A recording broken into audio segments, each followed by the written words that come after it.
Digamos, ahí lo lamentable ahí es que ni siquiera hemos logrado ver algo, o sea, no hemos logrado ver si las PASO funcionaban o no, efectivamente, ¿no?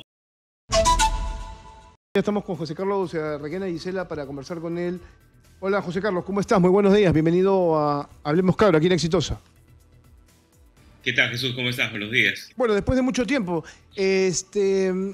a ver, ¿cómo ves el país? Yo estaba haciendo una pequeña afirmación antes de empezar contigo, lo hacía en redes sociales también el día de ayer cuando terminaba esta legislatura y decía, ya podemos decir una vez más que estamos en un régimen parlamentarista y que el Ejecutivo, el gobierno de Dina Boluarte está más que expectante, ¿no? Y que no opone mayor contraposición o no se pone en contra de este Congreso que ves y que lo hemos analizado hace unos instantes, es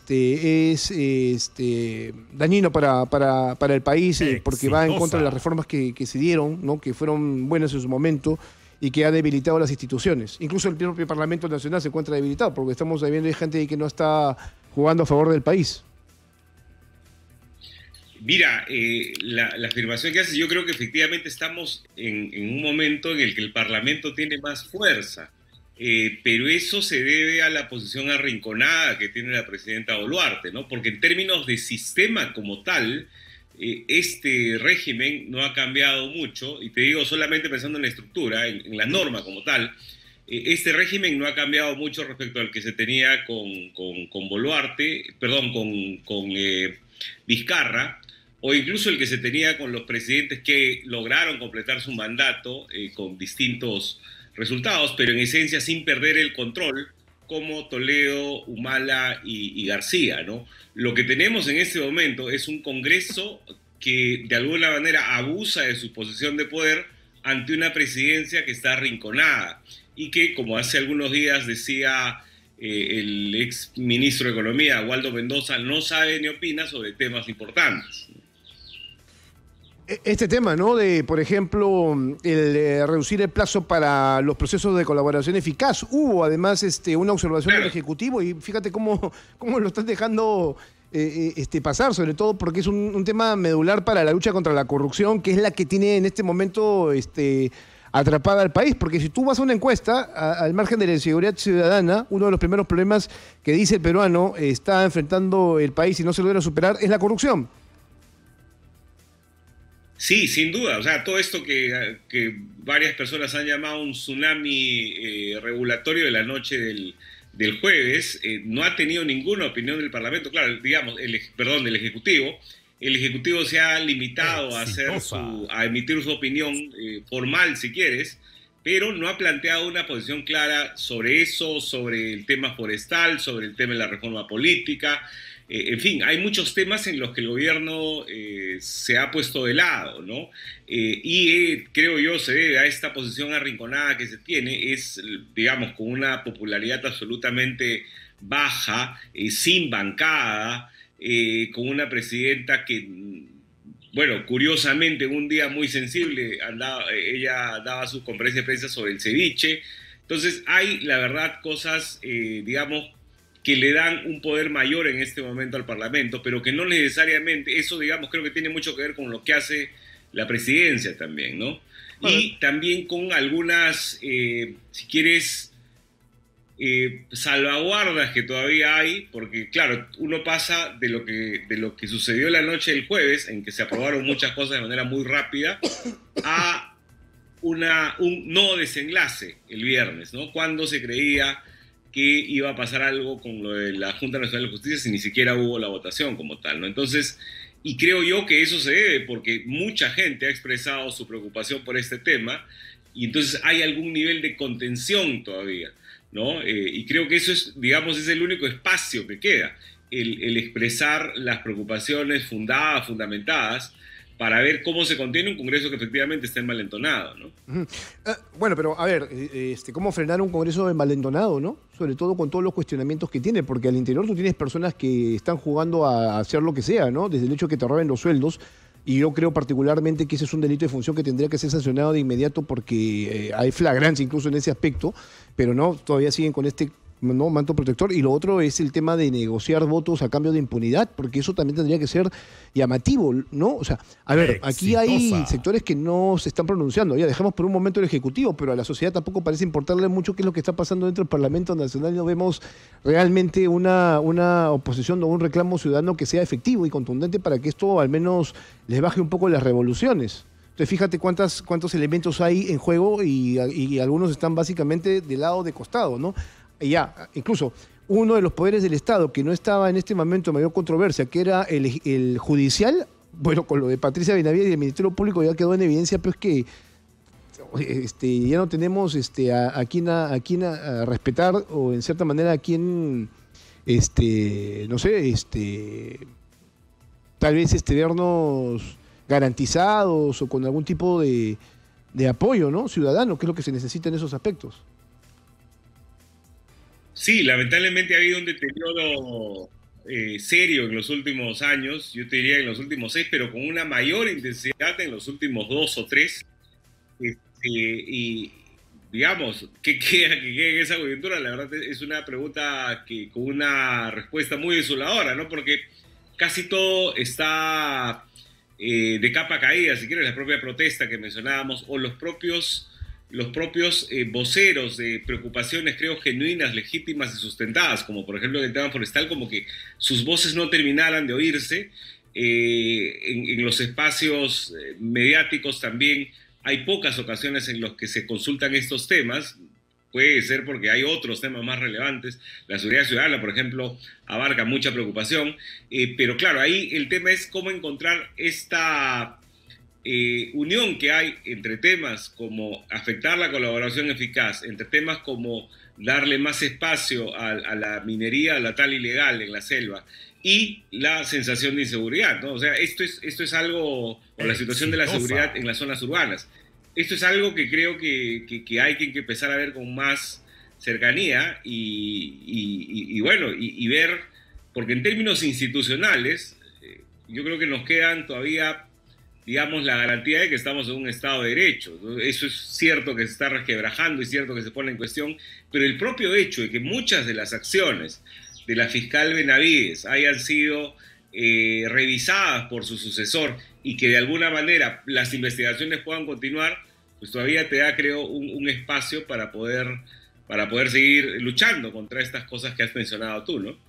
Y no te olvides que algo que es sustancial también, el tema de la contrarreforma electoral. Sí, bueno, ahí, digamos, ahí lo lamentable ahí es que ni siquiera hemos logrado ver algo, o sea, no hemos logrado ver si las PASO funcionaban o no, efectivamente, ¿no? Porque con la situación de la pandemia, luego se extendieron algunos salvaguardas con la justificación sanitaria y al final no hemos visto si funcionan o no. Es un elemento, es una propuesta que en su momento presentó algunas críticas, pero creo que lo fundamental era ver si funciona o no, y si funcionaba, mantenerlo, y si no funcionaba, pues ver cómo se corregía y afinarlo, pero lo que hemos hecho es regresar a foja cero, ¿no? Y claro, con las 3 opciones que se han dado, seguramente todos van a optar por aquella que prolonga esta situación en la que más que partidos, a veces uno pareciera tener clubes con un dirigente que además casi no se renueva, y con absolutamente lejano a lo que las demandas ciudadanas dicen, ¿no? Bueno, yo estoy viendo una serie de problemas que toca a todos los poderes del Estado en este momento, con lo cual hay todo un desmadre en ese sentido, ¿no? Y entonces uno se queda mirando exactamente qué es lo que va a hacer, a pesar de que uno reclama, ¿no? Por mejoras, no existen estas mejoras. Al término de este año se esperaba, por ejemplo, un cambio de timón en la presidencia del Consejo de Ministros, pero hasta este momento no se está dando. Hace mucho tiempo que el gabinete presidido por Alberto Tarola está completamente desgastado y que hay sectores que no están funcionando, por ejemplo, como el Ministerio de Economía, donde el señor Alex Contreras todavía continúa a la cabeza de ese ministerio y ahora enfrentándose, por ejemplo, al este consejo, ¿no? Consejo Fiscal. El Consejo Fiscal, que le ha dicho, oye, discúlpame, pero lo que estás haciendo no es correcto. O sea, es una mera improvisación.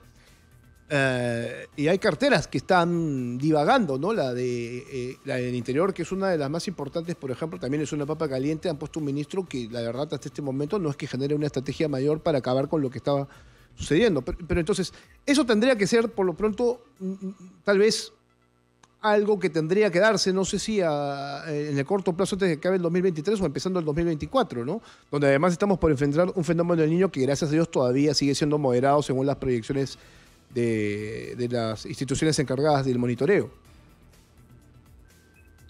Mira, sí, hay varios sectores que creo que presentan un serio desgaste. Tenemos además ministros que tienen ya bastante tiempo en el cargo. Digamos, la perdurabilidad en el cargo es algo que en teoría es positivo porque te permite tener políticas públicas con algo de predictibilidad, ¿no? El tema es cómo escoges a las personas más idóneas para poder implementar estos cambios.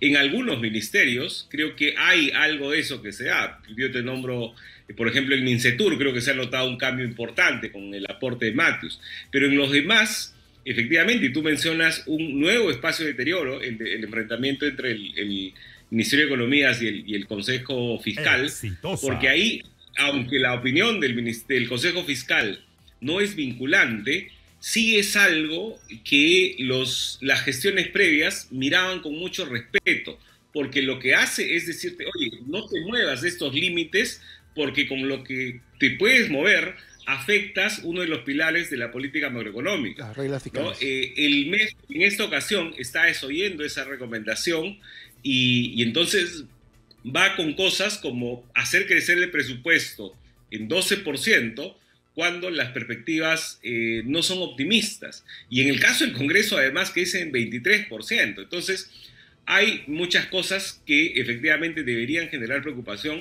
El Ejecutivo tendría que ver el modo en que soluciona estas cosas, que la verdad tampoco son cuestiones, no es un tema de cargamontón, es algo de que hay muchos aspectos que necesitan corregirse y que lamentablemente no se siente este sentido de urgencia, valga la redundancia, o no se tiene este sentido de urgencia, y en el lado institucional, en el lado económico, pues estamos yendo por un camino muy, muy oscuro, ¿no?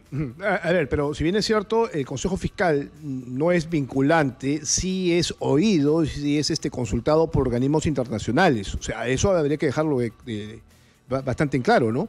Totalmente, totalmente. Como te decía, es algo que siempre se ha oído con mucho criterio por parte de las gestiones previas en el MEF. Es una suerte, antes se tenía, si quieres, al Fondo Monetario, que era el que te decía por dónde ir.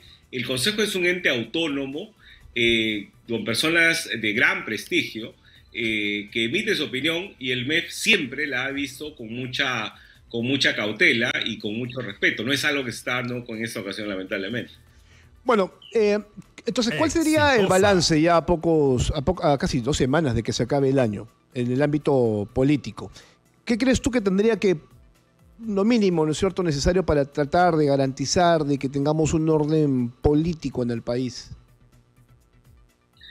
Mira, yo creo que el balance es de un serio desgaste institucional, un ejecutivo arrinconado, reducido, con poco espacio para la iniciativa y con poca voluntad también para la iniciativa, el de un Congreso envalentonado, que ahí donde no se ponga algún reparo, donde no haya alguna contención, pues va a continuar. Y en consecuencia es un Congreso que hay que ver desde sociedad civil, desde medios, desde espacios de expertos, lo que fuera, pues ver cómo se contiene, porque la verdad, con lo envalentonado que está, lo que se puede hacer es básicamente contenerlo. Entonces, claro, hay situaciones como la que ayer el presidente del Congreso, creo yo, con criterio, dice, lo de la Junta no se puede dar hoy, y que sin embargo muchos de sus colegas, pues incluyendo el almirante Montoya, pues que era quien presentó la propuesta además, pues empiezan esfuerzos para tratar de censurarlo, ¿no? O sea, yo creo que hay que mostrar aquellos espacios de arbitrariedad que este Congreso está mostrando, evidenciarlos y tratar de contenerlo, porque no veo en términos globales qué otro espacio puede haber, porque tenemos un ejecutivo que aun cuando observa leyes, no tiene la fuerza para poder hacerlas realmente contener, ¿no? Entonces, claro, hace algunos días Gestión planteaba una contabilidad y entre el 21, es cierto que hay que diferenciar entre Castillo y Boluarte, pero había un número importante de leyes. Solo en este gobierno, Boluarte había observado 63, de las cuales se aprueban por existencia 29, de esas 29, 9 tienen contenido económico. Entonces hay, la verdad, poco espacio para que el Ejecutivo haga algo de esa contención. Y ahí va a tocar que otros la hagan, ¿no? Bueno, y también que se han tomado decisiones equivocadas, porque, por ejemplo, si vamos al Ejecutivo, de nada sirvió tener facultades legislativas en materia económica y lucha contra la inseguridad ciudadana, ¿no? Se la tomaron muy a la ligera y generaron cambios más de penas que de otra cosa, ¿no? Y de intervención y de también represión. Claro, ahí uno hubiera esperado, cuando el Ejecutivo pide facultades, se supone que tiene algo previamente, por lo menos un borrador de por dónde quiere ir, ¿no? Y yo no te digo de leyes, ¿ya? Pero si quieres la idea global, ok, yo tengo estos 60 días para legislar y este es el rumbo que quiero tomar, ¿ya? Ese rumbo está absolutamente opaco en lo que el Ejecutivo ha planteado y efectivamente me parece que está por vencerse el plazo y no es que se haya visto gran cosa, la verdad. Bien. José Carlos, un fuerte abrazo. Muchas gracias por estar con nosotros y seguramente en los próximos días también te consultamos ya cerrando el año 2023, que esperemos no nos dé más sorpresa, porque todavía está pendiente el caso de Pedro Castillo, que está en el Tribunal Constitucional, y yo atino que por ahí vamos a tener sorpresas también en algún momento y va a ser la cosa bastante seria. Nos vemos. Encantado. Felices fiestas. Chao, chao. Bien. Igualmente, felices fiestas para José Carlos Requena y para las personas que siempre nos acompañan aquí en Hablemos Claro.